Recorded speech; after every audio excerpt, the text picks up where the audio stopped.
गुरुर्ब्रह्मा गुरुर्विष्णू गुरुर्देव महेश्वरा गुरु साक्षात परब्रह्म तस्मै श्री गुरवे नमः. महाराष्ट्राचे आराध्य दैवत छत्रपती शिवाजी महाराज, भारतीय राज्यघटनेचे शिल्पकार डॉक्टर बाबासाहेब आंबेडकर, क्रांतिज्योती सावित्रीबाई फुले आणि ज्या आपल्या देशाच्या सीमेवर लढतात ते वीर जवान यांच्या स्मृतीस विनम्र अभिवादन करून आणि माझ्या जन्मदात्या आईवडिलांनी सुरुवातीला घरची परिस्थिती कर्जाची असून 1 रुपये म्हणजे फी भरण्याची क्षमता नसताना देखील ज्यांनी मला विश्वासाने पाठवले की तू जा आणि फक्त तू पुढे जा, आम्ही तुझ्या मागे आहोत, असं ज्यांनी मला विश्वास दिला ते माझे आईवडील, जमलेले सर्व प्रथम वर्षातील माझ्या सर्व मैत्रिणी, द्वितीय वर्षातील माझ्या सर्व मित्रमैत्रिणी, तर मंचावर उपस्थित राहिलं. मंचावर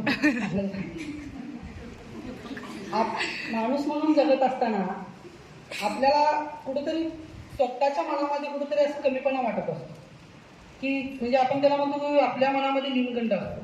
पण एक कलाकार म्हणून कधी आयुष्यामध्ये व्यासपीठ मिळालेलं नाही. गणपती उत्सव मध्ये तेवढं नाटक असायचं आणि तेवढं ते व्यासपीठ मिळायचं. पण खऱ्या अर्थानं जर व्यासपीठ कोण मिळवून दिलं असेल तर कॉलेजने मला या ठिकाणी व्यासपीठ मिळवून दिलेलं. कारण आपण जे काही करतो हे आपल्याला माहीत नसतं, पण निदान आपण जे काही करत असतो ते म्हणजे परमेश्वराला तर माहीत असतं. असं परमेश्वर रूपी आमच्या वर्ग शिक्षिका मिनल मॅडम, ज्यांनी म्हणजे जिल्हा परिषदच्या शाळेमध्ये 1 ते 4 पर्यंत शिकलो. 4 नंतर तिथले शिक्षक म्हणजे शिकवायचे सोडून चहा प्यायला हॉटेलला जायचे, म्हणून ती काही परिस्थिती बघता आमच्या म्हणजे आईनं दुसऱ्या कॉलेजमध्ये घातलं 5वीला. तिथं देखील मला मंच कधीही मिळालेला नाही.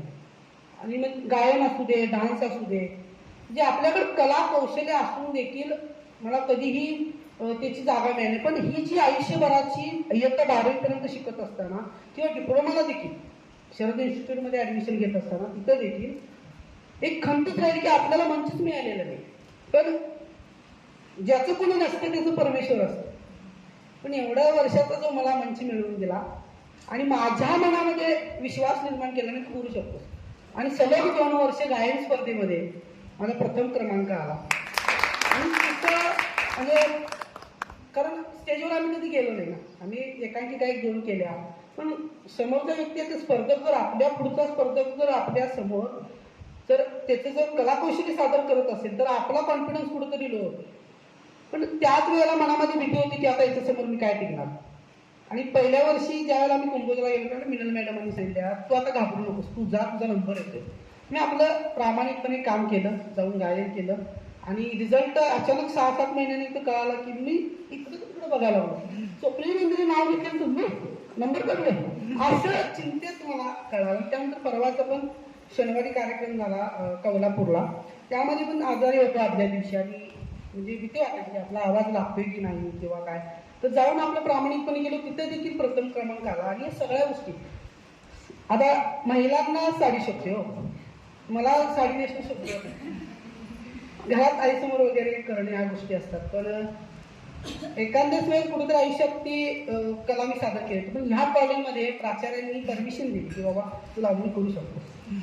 आणि त्या दिवशीची एक गोष्ट म्हणजे ज्यावेळेला आपलं सांस्कृतिक कार्यक्रम झाला त्यावेळेला 4-5 स्पर्धकांचं जे काही गाणं आहे ते राहिलं होतं. पण मिनल मॅडमांनी जाऊन सगळे पोरग्यानं जे स्वतःचे पैसे खर्च करून रेफरी सगळे आणले आणि त्याला एक संधी आपण देऊया. मॅडमांनी प्राचार्याला सांगितली आणि प्राचार्य त्यानंतर स्वतः त्या खुर्चीमधून उठून मी कुठे शोधत होते आवडचं लोक आणि त्यानंतर अजून साडी नेसायची तुझी परत अजून टाकायचा आणि त्या गडबडीत त्यावेळेला गंगावून राहायचं कारण म्हणजे दुसरा कसा घालतो विशेष म्हणजे मी दुसरा उलट करून आलो आणि हुंबऱ्याच्या जरा मागं ते आपलं फलक लावतात का तिथं बघतो तर आपण फिरवलो आणि म्हणलं प्राचार्य प्राचार्यांनी शिवा खाण्याच्या ते आम्ही पदर घेतलं डोक्यावर आणि कोण ओळखलं नाही. ज्यावेळेला समोर आलं असं नागमुरडी केलं त्यावेळेला म्हणजे एक वेगळं फील निर्माण झालं की बाबा या लोकांनी आपल्याला संधी दिलेली आहे. असं म्हटलं जातं की मोदींच्या काळामध्ये श्रीराम मंदिर बांधलं आणि जन्माला एकदा तरी अयोध्येत जाऊन श्रीरामाचं दर्शन घ्यावं. पण मला या 2 वर्षात कळलं रयत शिक्षण संस्था ही माझी अयोध्या आहे आणि या अयोध्यातील सगळे प्राध्यापक तर माझे राम आहेत. पण त्याचबरोबर माझ्या सुखदुःखात ज्यांनी स्वतः शब्द वापरला की तू काम करू नकोस, 12-12 तास काम करून तुला त्रास होतोय, तुला तुझा जेवढा खर्च आहे महिन्याचा मी भागवतो, खरं तू F4चा अभ्यास कर, असं ज्यांनी मला दिलासा दिला ते माझे प्रभू श्री राम कट्टेसर